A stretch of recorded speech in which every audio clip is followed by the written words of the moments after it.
This session is entitled Job Selection, the Myths and the Facts from a hiring manager's perspective. So why don't we start off with addressing that issue head on. And you guys have been with this process a long time. You've been on both sides of the table. You've heard some of the concerns that employees have, some of the questions. What's one of the biggest myths surrounding job selection that you'd like to clear up today? If this is just one of the myths that's out there, which one would you like to clear up and replace it with a fact? Russell? This one that people talk about all the time. Excuse me.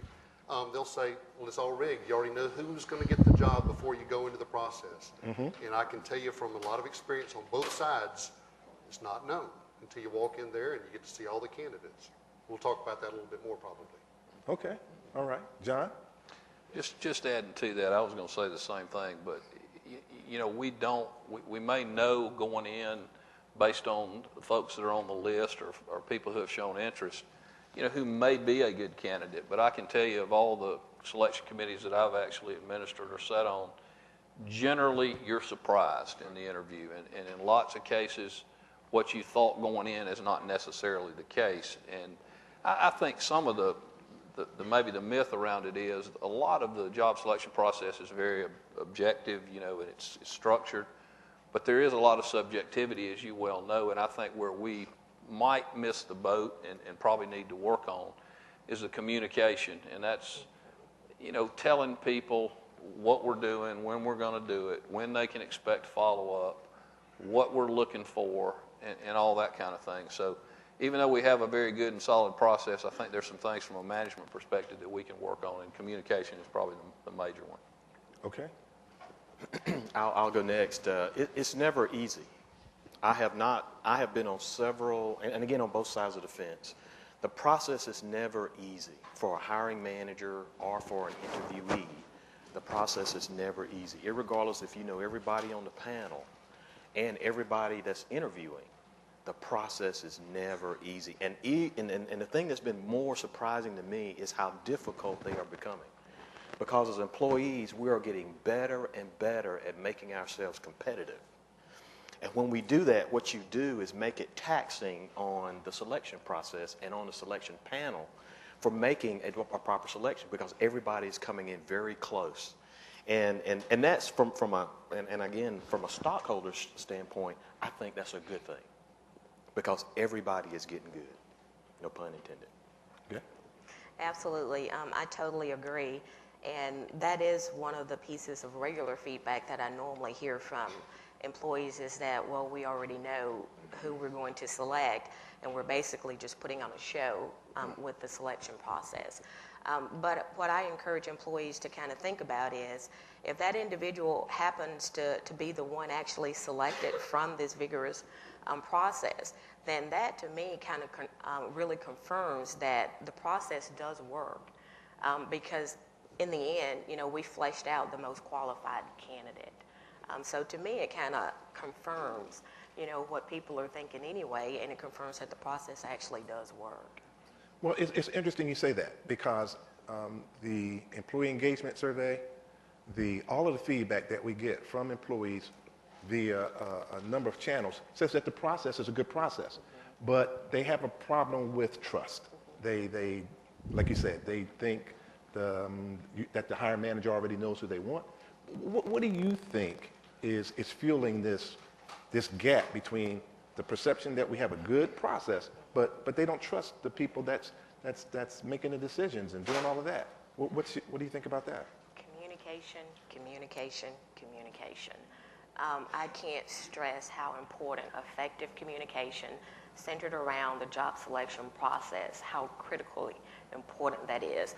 Another opportunity that I've utilized to help, you know, quell some of the distrust is let employees in on the other side of the table. If you have employees who wonder what actually goes on behind closed doors, grab somebody who's going to be working with the individual chosen and let them sit on the panel, and then they will see how rigorous a process it is. They will see how we sometimes agonize over selecting candidates, especially if you have 1, 2, 3 excellent candidates and any one of those 3 can do the job.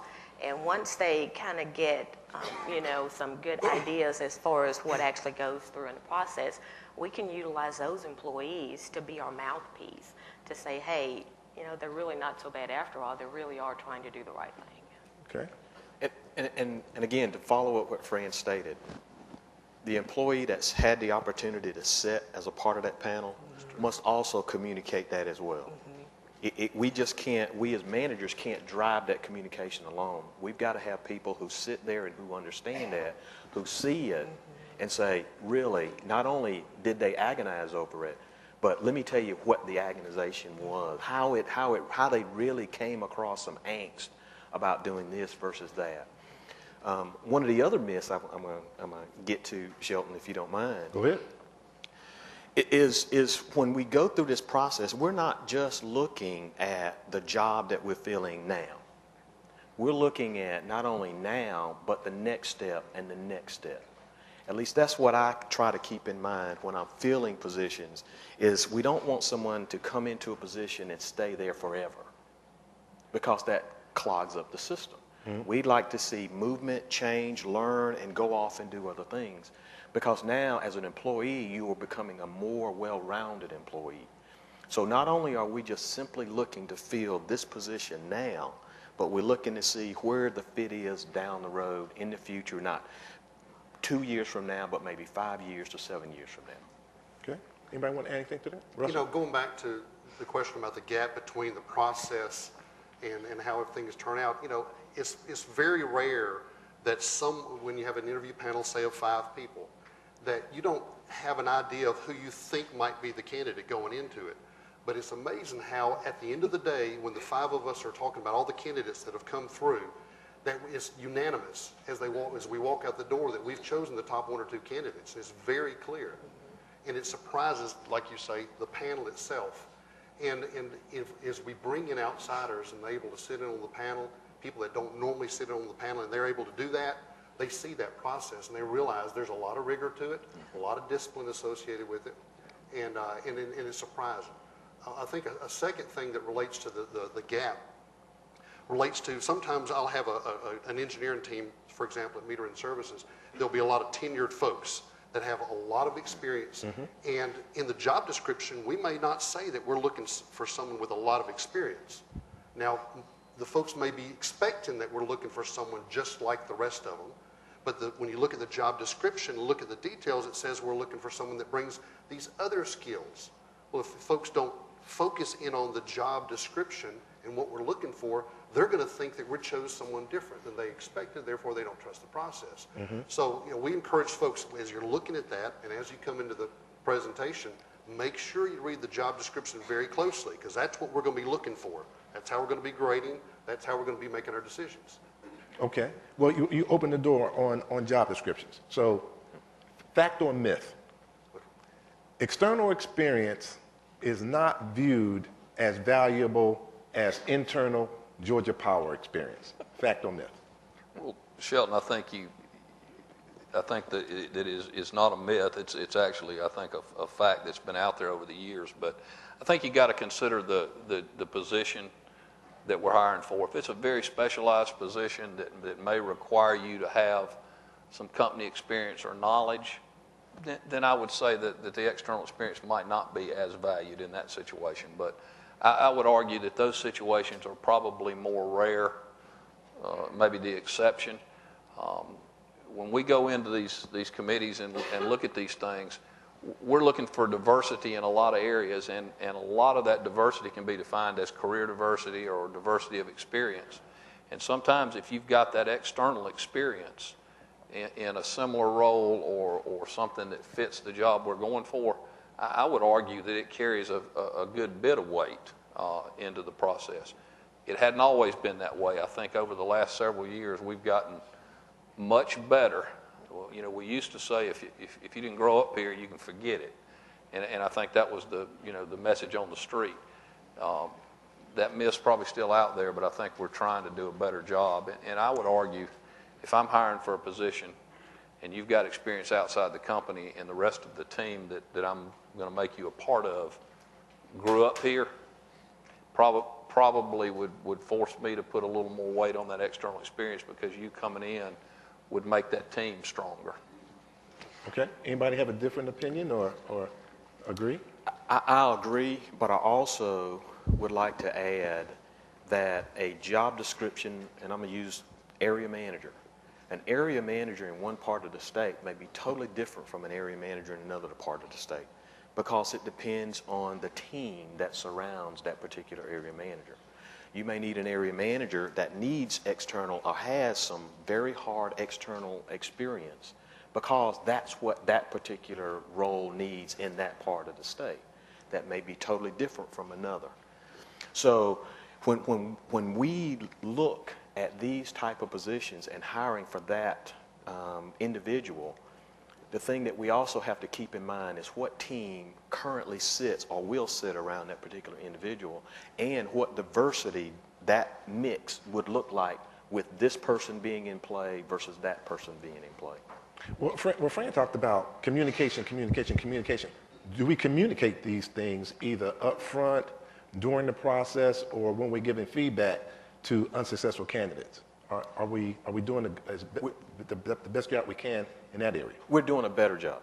Don't get me wrong, the system is not perfect, but it's a whole lot better than what it used to be. And what we are hearing and what we're doing is looking at what the feedback has been, molding that system or molding the process to adjust to the things that we need to do, because we all are changing and we all are expecting different things when we move into different roles. And so now, as employees looking to move up in the corporation, we need to know what we need to do in order to move up in the corporation. And getting open, honest, candid, and timely feedback is what is needed. And so we're doing a lot better job at doing that. Okay. Russell? You know, we lay out the job description, and we do our best in advance. You're right, we're going to miss some things. And we get in front of the interview committee before the first person comes in, and we say, here is what we're looking for in the person today. These are the qualities we're looking for, and at the end of the day, I'm going to be measuring our final selection based on these qualities. But every once in a while, you'll have someone come in, and as they pitch themselves and their abilities and skills, sometimes you'll hear some skills that you hadn't thought of, and you say, that would be a great fit. It goes back to selling yourself and helping people understand what you bring to the table. That's all part of that interviewing process. And sometimes you'll come across something or a skill set or quality, and you say, you know, that would really add a lot to our team. And sometimes that enters the final decision. Okay. Sheldon, to add one thing to that, you know, at the end of the day, when you come in and we asked you, we send you a couple of questions up front, so you've got those maybe, and you come in and you go through that interview process, you know, it's scored. I mean, we're rating how you answered the question versus our criteria. Mm-hmm. But at the end of the day, and we add all those scores up, in most cases, you're going to have some folks that are very close to having the same score. Mm-hmm. But then generally the ones I've been on, we do a gut check, and we just go around the room and ask, you know, what's your feelings? How do you rank them if something doesn't feel right here? So it really turns into a fit and feel, and I think that's when some of these external experience or other things come out. You know, how would person number 2 on the score that's 1 point behind person number 1 might be a better fit for the team that you've got? And I can honestly say I don't remember ever sitting on a panel or administering a panel myself where we didn't have those kind of subjective conversations at the end of the day. And I want to come back to that, but let me go to the audience for a second and remind you, I want to follow up with a question with John, but be thinking about the questions that you have, because I want to come to our audience next and see what questions they have, and that's virtual as well as the folks here in the auditorium.